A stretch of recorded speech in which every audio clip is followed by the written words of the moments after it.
This one's been a long time coming. No, it's not the voice acting episode. That one's tangled up in the process of getting real voice actors on board, which I think we might actually have pulled off. But no, today we're going to talk about female characters in games.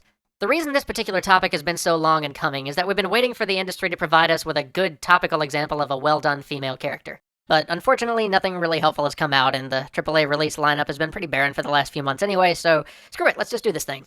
Alright, so women in games. Now we could spend this whole episode ranting about top-heavy genetic anomalies or just going off on other M for 6.5 minutes, but rather than spending all of our time whining about what makes for a bad female character, let's try to be a little more constructive and see if we can pinpoint what makes for a good one. We've talked a little about what makes a good character before, and we'd probably need a full episode or two to completely flesh out the subject, but for today, let's stick with female characters specifically. This distinction's a little tricky because for the majority of great characters, their gender doesn't really matter. Gender doesn't really inform who they are. It's not what defines the character or makes them interesting. I mean, if Sonic were female instead of male, and I'd really rather not get into that again, would it really have added anything to or taken anything away from the character? Would making Gordon Freeman female really change anything about him? Not really. But there are still some facets of character that are specific to gender, and those facets are very rarely explored in gaming. So what's the difference between creating a good character and creating a good female character? To answer that, we have to tackle the somewhat controversial topic, how are men and women different? I suspect a few of you are snickering at this point, so I'll give you a moment. We good? Alright.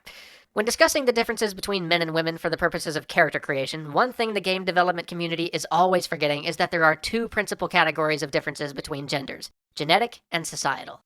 Genetic differences are innate and ubiquitous across cultures. They're the ways in which men and women differ on the most basic biological level. Societal differences are the pressures that societal gender roles exert on individuals of a given gender. Let's start by looking a little closer at the genetic factors. Genetic differences have proven difficult for games to address in ways that aren't superficial. Women tend to be more dexterous than men, and generally have a higher threshold for pain, while men tend to be physically larger and have more muscle mass. So, I mean, hey, at least we got that part covered, sort of. Actually, come to think of it, games very rarely show women as being more dexterous or... whatever, you know what, that wasn't really the important part anyway. On a genetic level, one of the principal differences is obviously the ability to bear children. But despite how obvious that difference is, we've yet to see a video game that really addresses themes of motherhood, fertility, or other childbearing issues in depth.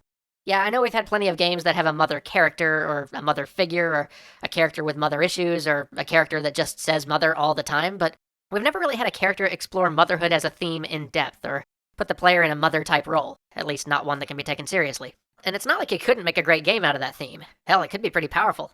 Off the top of my head, the struggle of a mother trying to protect her children while crossing a war-torn country.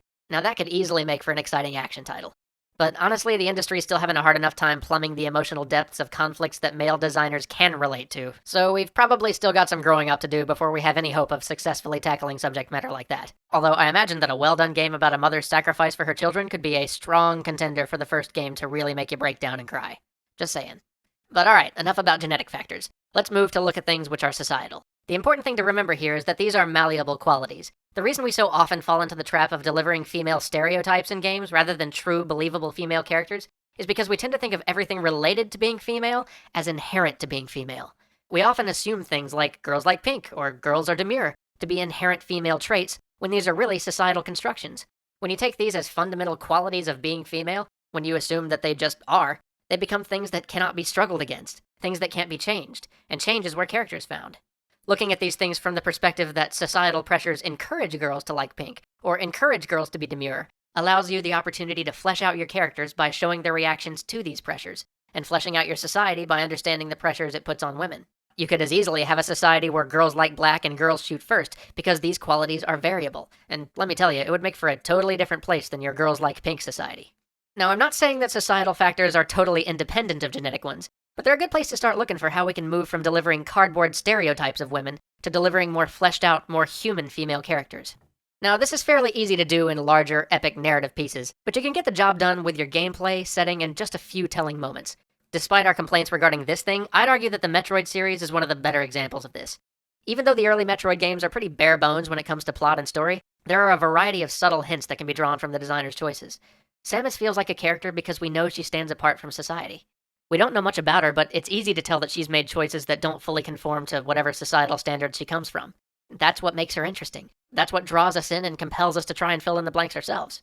All of those great action-heavy heroines we love most have this trait. They neither fully accept nor fully reject the societal pressures exerted on them, and most importantly, they and their relationship to those societal pressures change as their circumstances change. they're forced to reevaluate what they took for granted as they're placed in fantastic, abnormal situations. With these sort of characters, we see their personality and their struggles with expected norms come out through gameplay. We see each of these characters evolve in real time as they respond to the circumstances around them. Their actions, as much as their words, demonstrate character growth. Now, it's important to note here that you're going to get just as stereotypical a character by having them reject all of society's gender pressures. There's as much depth to be found in understanding why a character agrees with or follows gender norms from their society, as in why they reject them.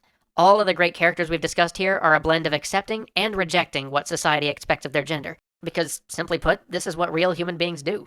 So, if you want to create a truly great female character, you have to either be willing to brave those few issues which are truly unique to the feminine half of our species, or you have to give us a human being responding to ordinary societal pressures, perhaps under extraordinary circumstances, and coming to their own conclusions about how to integrate them. A great character doesn't have to be defined by their gender, but gender and the pressures that society exerts on us because of it are a big part of who we are. So if you want to create a character that really feels real, consider all the factors that shaped them to be who they are at the point where the player first meets them.